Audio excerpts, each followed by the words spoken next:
ভারতীয় রেলের টয়লেটের কাহিনী যা অনেকেরই অজানা তা আজকের এই ছোট্ট ভিডিওতে জানাবো। দেখতে থাকুন টয়লেট কীভাবে এলো ভারতে। বহু বছর আগে অখিলচন্দ্র সেন একটি ট্রেন মিস করেছিলেন, আর সেইখান থেকেই সূত্রপাত হয় এক ভয়ানক গল্পের। সেই গল্পটি কি অবশ্যই জানাবো। দেখতে থাকুন সম্পূর্ণ ভিডিওটি, যার কারণে আজ এই ভারতীয় রেলের টয়লেটের সুবিধা আছে।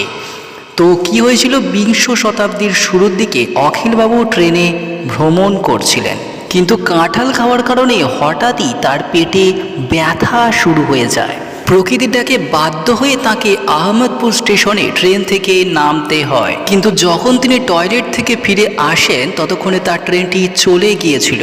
এই ঘটনায় ক্ষুব্ধ হয়ে তিনি রেল কর্মকর্তাদের কাছে একটি কড়া চিঠি লেখে। তিনি বলেন কিভাবে নামার সময় তিনি গার্ডকে অপেক্ষা করতে বলেছিলেন, কিন্তু গার্ড সে কথা ভুলে যান এবং ট্রেনটি তাকে পিছনে ফেলে চলে যায়।